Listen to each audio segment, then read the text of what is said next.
So Brazil জয় পেয়েছে এবং সেই জয়ে ব্রাজিল ছন্দে ফিরেছে, নেইমার মাঠে নেমেছে, সবকিছু ছাপিয়ে ওই 22 মিনিটে যেই গোলটা বাতিল হয়েছে ভিনি জুনিয়রের, সেটা আজকের সবচেয়ে আলোচিত বিষয়। কিন্তু সেই আলোচনা মোটামুটি যখন শেষের দিকে, সেই আলোচনায় যখন ফুল স্টপ দেওয়ার চেষ্টা, ঠিক তখন ইন্টারেস্টিংলি বড় একটা ব্যাপার সামনে চলে এসেছে। ব্রাজিল এবং আর্জেন্টিনা দুই দলই রাউন্ড অফ 32 নিয়ে যথেষ্ট টেনশনের মধ্যে রয়েছে এবং রাউন্ড অফ 32-তে ব্রাজিল এবং আর্জেন্টিনা যেভাবে এক্সপেক্ট করছে যে এই দলের বিপক্ষে আলটিমেটলি আমরা পরের রাউন্ডে নকআউট স্টেজে এন্ট্রি করার পরে খেলবো, সেটা হয়তো হচ্ছে না। Let's discuss first about Argentina. আপনারা সবাই জানেন যে আর্জেন্টিনা তার নিজের গ্রুপ থেকে গ্রুপ চ্যাম্পিয়ন হয়ে গেছে। আর্জেন্টিনার গ্রুপে দ্বিতীয় হবার কোনো সুযোগ নেই, কারণ সবার আগে পয়েন্ট সেট থেকেও, গোল ডিফারেন্সের থেকেও আসলে ইম্পর্টেন্ট পার্ট যেটা, যদি আপনি মানে একই দলের বা দুই দলের একই পয়েন্ট হয়ে যায়, সেক্ষেত্রে হেড টু হেডে আর্জেন্টিনা যেই দলগুলো তাকে ওই একই গ্রুপে চ্যালেঞ্জ জানাতে পারে তাদের বিপক্ষে জয় পেয়েছে। So where is the problem যেই জায়গাটায়, সেটা হচ্ছে আর্জেন্টিনা যেই গ্রুপে এগেনস্টে রাউন্ড অফ 32-তে খেলবে, সেই গ্রুপটার রানার্স আপ কে হচ্ছে, that is the talking point. এবং সেই গ্রুপটা হচ্ছে গ্রুপ এইচ এ রয়েছে Spain, Uruguay, Cape Verde and Saudi Arabia. অনেকেই মনে করছেন যে টেবিল টপার স্পেন তার অবস্থানটা ধরে রাখবে এবং স্পেন যদি টেবিল টপার হয়ে যায়, দেন ইউরুগুয়ে, কেপ ভার্দে ও সৌদি আরাবিয়া, এই তিন দলের যে কোনো একটা আর্জেন্টিনার প্রতিপক্ষ হবে রাউন্ড অফ 32-তে।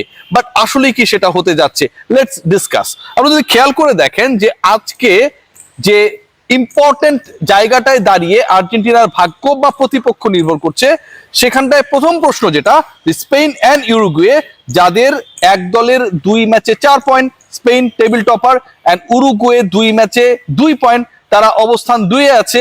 এই দুই দলের যে মুখোমুখি লড়াইটা হবে, সেই লড়াইয়ে সেই ম্যাচে যদি স্পেন হেরে যায়, তাহলে উরুগুয়ের পয়েন্ট হবে 5, মানে স্পেন নিচে নেমে এলো।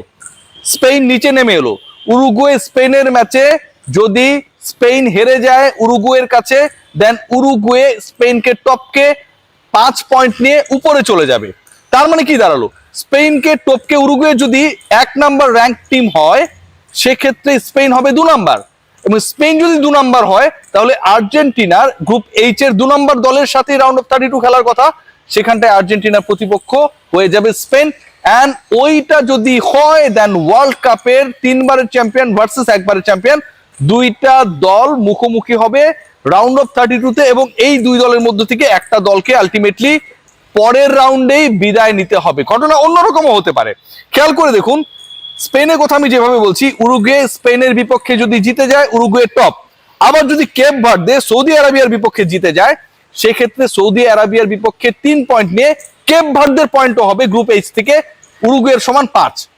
সেক্ষেত্রে স্পেন হয়ে যাবে গ্রুপের 3 নাম্বার দল। তাদেরকে ওয়েট করতে হবে যে 12 গ্রুপের টপ যে 8টা দল যারা 3 নাম্বার পজিশন থেকে শেষ করবে, সেখানটায় তারা আসলে কোয়ালিফাই করে কিনা। স্পেনের ভাগ্য ঝুলে যাবে।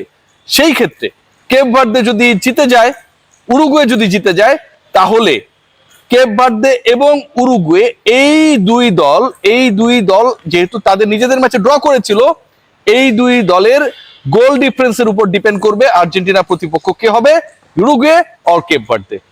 হোয়াট অ্যাবাউট ব্রাজিলের ক্ষেত্রে আমার কাছে মনে হয় যে এটা আরো একটা ভয়ঙ্কর সিচুয়েশনে রয়েছে। ব্রাজিলের সাথে যেই দলের আসলে খেলা হবে, বা ব্রাজিল যেই দলের বিপক্ষে আলটিমেটলি খেলতে নামবে, সেই দল মানে গ্রুপটাতে রয়েছে বড় দলগুলো, এবং সেই বড় দলগুলোর অন্যতম একটা দল হচ্ছে নেদারল্যান্ডস, জাপান। এবারের ওয়ার্ল্ড কাপে এই দুই দল সমান তালে ব্রাজিল এফ গ্রুপের যে প্রতিপক্ষের বিপক্ষে মাঠে নামবে রাউন্ড অফ 32-তে, সেই দুই দলের অন্যতম হচ্ছে নেদারল্যান্ডস আর জাপান। তারা সমান তালেই তাদের এবারের বিশ্বকাপটায় মন্ত্রমুগ্ধ ছড়াচ্ছে। রয়েছে সুইডেন, রয়েছে তিউনিসিয়া। Let's discuss. নেদারল্যান্ডসের পয়েন্ট হচ্ছে 2 ম্যাচে 4, জাপানের পয়েন্ট হচ্ছে 2 ম্যাচে 4। এখন ব্রাজিলের প্রতিপক্ষ যেই দলটাই হবে না কেন এই গ্রুপ থেকে, গ্রুপ এফ থেকে, সেই দলকে গ্রুপ এফ এর দ্বিতীয় দল হতে হবে। মানে গ্রুপ এফ এর দ্বিতীয় দল, টেবিলের দ্বিতীয় দল, সেটা নেদারল্যান্ডস হতে পারে, সেটা জাপান হতে পারে, সেটা সুইডেন হতে পারে, সেটা তিউনিসিয়া হতে পারে। আলোচনার স্বার্থে আমি বলছি, যেই দলটা টেবিলের 2 নম্বরে থাকবে তার বিপক্ষে ব্রাজিল রাউন্ড অফ 32-তে লড়বে।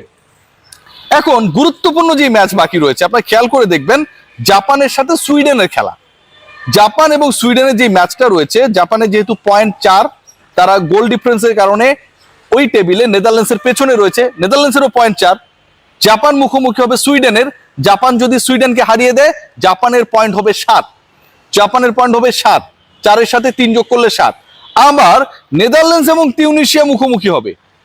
নেদারল্যান্ডস যদি ওই ম্যাচে তিউনিসিয়ার বিপক্ষে জিততে না পারে, পরাজিত হয়, তাহলে নেদারল্যান্ডস 4 পয়েন্টেই থেকে যাবে। এবং নেদারল্যান্ডস যদি ওই ম্যাচে ড্র করে, তারপরেও নেদারল্যান্ডস 1 পয়েন্ট পেয়ে 5 নাম্বার পয়েন্ট, মানে টোটাল 4 পয়েন্ট আছে। যদি তিউনিসিয়ার সাথে তাদের ম্যাচটা ড্র হয়, তাদের পয়েন্ট হবে 5, কিন্তু সেটা এনাফ হবে না জাপানের 7 পয়েন্টকে টপকানোর জন্য। কারণ জাপানের 4 ছিল, সুইডেনকে হারালে তাদের পয়েন্ট হয়ে যাবে 7, তারা গ্রুপের টপে চলে যাবে। আর নেদারল্যান্ডস যদি কোনো কারণে তিউনিসিয়ার বিপক্ষে হেরে যায়, তাদের পয়েন্ট 4ই থাকবে। যদি ড্র করে, তাহলে তাদের পয়েন্ট হবে 5। তার মানে নেদারল্যান্ডস ওই পার্টিকুলার গ্রুপের দ্বিতীয় দল হয়ে গেল। দ্বিতীয় দলের সাথে কে মুখোমুখি হবে? রাউন্ড অফ 32-তে যেই ব্রাজিলের গ্রুপটা রয়েছে, সেই গ্রুপের চ্যাম্পিয়ন টিম। এবং ব্রাজিলের গ্রুপের চ্যাম্পিয়ন টিম, টপ টিম হচ্ছে ব্রাজিল ইটসেলফ। সো এমনটা যদি হয়, তাহলে ব্রাজিল এবং নেদারল্যান্ডস এই দুই দলকেও আমরা রাউন্ড অফ 32-তে দেখতে পারি। অন্যরকম হতে পারে। আপনি বলতে পারেন যে আসলে তিউনিসিয়া নেদারল্যান্ডসকে হারিয়ে দেবে, এরকম ঘটনা ঘটার কোনো সুযোগ নেই। গত বিশ্বকাপে মনে আছে, ফ্রান্স অসাধারণ ফুটবল খেলেছিল, ফাইনালে গিয়ে শেষ পর্যন্ত তারা আর্জেন্টিনার বিপক্ষে পারে নাই। কিন্তু ওই না পারার আগে একটা ম্যাচেই ফ্রান্সের পা হড়কেছিল, একটা ম্যাচেই ফ্রান্স হেরে গিয়েছিল। সেই ম্যাচটা কোনটা মনে করুন, রিকল করুন, গুগল করুন। সেই ম্যাচটা হচ্ছে তিউনিসিয়া। তিউনিসিয়া যারা লাস্ট ওয়ার্ল্ড কাপে ওই সময়ের ডিফেন্ডিং চ্যাম্পিয়ন ফ্রান্সকে হারিয়ে দিয়েছিল, তারা নেদারল্যান্ডসের বিপক্ষে নেদারল্যান্ডসকে আটকাতে পারবে না, হারাতে পারবে না, এরকম ইকুয়েশনে বিশ্বাস করার কোনো কারণ নেই। সো যদি এরকমটা ঘটে যে নেদারল্যান্ডস হেরে গেল অথবা তারা ড্র করে ফেললো আর জাপান সুইডেনকে হারিয়ে দিল, তাহলে কিন্তু ঘটনা অন্যরকম ঘটবে। আবার যদি এরকম ঘটে যে জাপান সুইডেন ম্যাচে সুইডেন জিতে গেল, সুইডেনের অলরেডি 3 পয়েন্ট রয়েছে এবং জাপান তো সেক্ষেত্রে হচ্ছে 4 পয়েন্টেই থেকে গেল, সুইডেনের পয়েন্ট হইল 6। আবার অন্য আরেকটা ম্যাচে নেদারল্যান্ডস তিউনিসিয়ার বিপক্ষে ড্র করলো অথবা হেরে গেল, সেক্ষেত্রে কিন্তু গ্রুপের সেকেন্ড টিম কে হবে সেটা নিয়ে কিন্তু জাপান এবং নেদারল্যান্ডসের মধ্যে একটা ক্ল্যাশ হবে। কারণ যদি সুইডেন জাপানকে হারিয়ে দেয়, তাদের পয়েন্ট 6 হবে। আর যদি নেদারল্যান্ডস তিউনিসিয়াকে হারাতে না পারে, তারা 6কে টপকে উপরে যেতে পারবে না। সো আমার কাছে মনে হয় যে আর্জেন্টিনা এবং ব্রাজিলকে নিয়ে যথেষ্ট সংশয়ের জায়গা রয়েছে।